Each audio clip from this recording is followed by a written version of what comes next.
306111384 kelas THPB mata kuliah Kimia Dasar. Stop it. Get some help.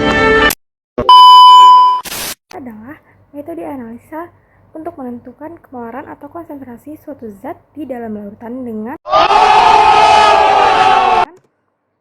konsep penetralan asam basa.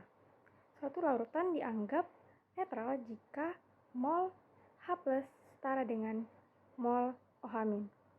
Titrasi itu ialah analisa dengan mengukur jumlah larutan yang diperlukan untuk bereaksi tepat dengan larutan lainnya.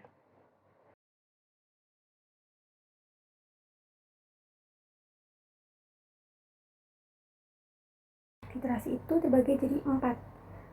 Yang pertama adalah titrasi asam kuat oleh basa kuat. Titrasi asam kuat oleh basa kuat artinya titrasi larutan standar pada buret yaitu basa kuat.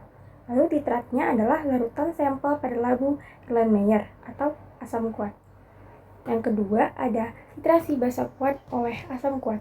Titrasi basa kuat oleh asam kuat itu artinya titran larutan standar pada buret itu merupakan asam kuat. Dan titrat larutan sampel pada labu Erlenmeyer merupakan basa kuat. Lalu ada ketiga, titrasi asam lemah oleh basa kuat. Titrasi asam lemah oleh basa kuat artinya titrannya itu adalah larutan standar pada buret merupakan basa kuat dan titratnya adalah larutan sampel pada labu Erlenmeyer yang merupakan asam lemah. Yang keempat, ada titrasi basa lemah oleh asam kuat. Titrasi basa lemah oleh asam kuat artinya titrannya itu adalah larutan standar pada buret yang merupakan asam kuat dan titratnya adalah larutan sampel pada labu Erlenmeyer yang merupakan basa lemah. Sebelum cara-cara pembuatan titrasi asam basa, kita harus mengetahui dulu nih, apa aja sih alat dan bahannya? Alat dan bahannya adalah buret, statit, Erlenmeyer, dan pipet tetes. Lalu bahan-bahannya itu ada larutan NaOH standar, indikator phenolphthalein, dan larutan sampel. Nah, cara membuat titrasi asam basa itu ada 6 tata cara. Yang pertama adalah bilas buret yang bersih dengan larutan NaOH. Lalu, masukkan larutan NaOH ke buret sampai tanda garis. Lalu, ambil 10 ml larutan HCl ke Erlenmeyer 25 ml dengan pipet volume. Lalu, ditambahkan 1 tetes larutan indikator PP atau phenolphthalein. Dan dilakukan titrasi sampai tercapai titik ekuivalen untuk dijawab. Dan terakhir, ditentukan konsentrasi HCl-nya.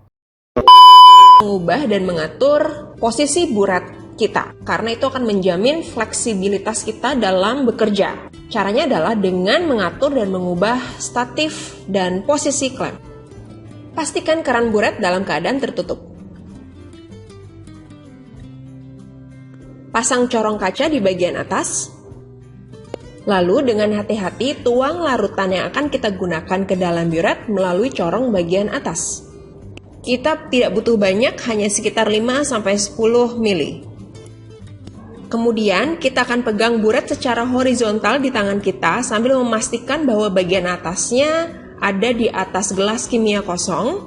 Kita akan putar buret ini sehingga seluruh bagian dalam buret akan terkontak dengan larutan yang akan kita gunakan. Kemudian buang sebagian dari larutan yang ada di dalam buret melalui keran bagian bawah dan sisanya dibuang melalui bagian atas. Dan inilah yang kita sebut dengan pembilasan. Pembilasan ini dapat dilakukan sekali lagi atau mungkin 2 kali lagi untuk memastikan bahwa buret ini sudah terbilas dengan baik dan hanya mengandung larutan yang akan kita gunakan nantinya.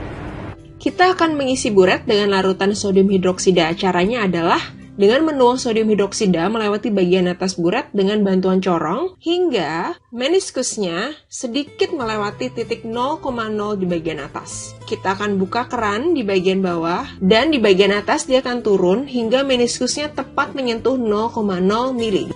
25 ml asam klorida diambil menggunakan pipet volumetrik, kita tambahkan PP dan kita titrasi hingga larutannya berubah warna menjadi pink.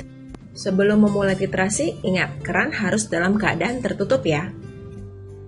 Posisikan buret hingga pembacaannya nanti tepat di level mata kita. Tuang larutan ke dalam buret dengan hati-hati melalui corong dari bagian atas. Ketika sedang mengisi buret, perhatikan apakah ada gelembung udara yang terperangkap di bagian bawah buret. Jika kalian melihat ada gelembung udara, ini harus dihilangkan dengan membuka keran buret dengan cepat dan berulang, dan lakukan berkali-kali hingga kalian bisa melihat bahwa gelembung udaranya hilang sama sekali. Pipet volumetrik juga perlu dibilas sebelum digunakan.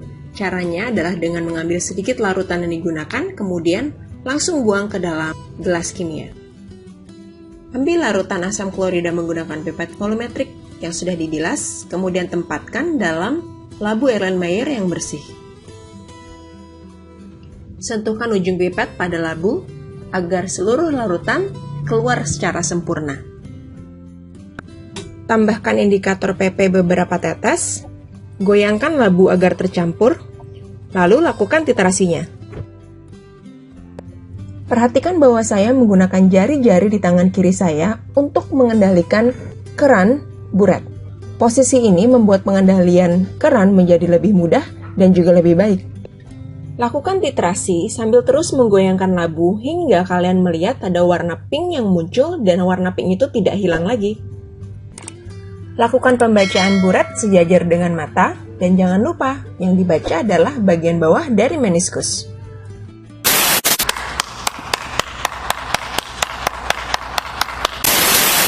Lalu yang terakhir ada cara membaca hasil titrasi asam basa.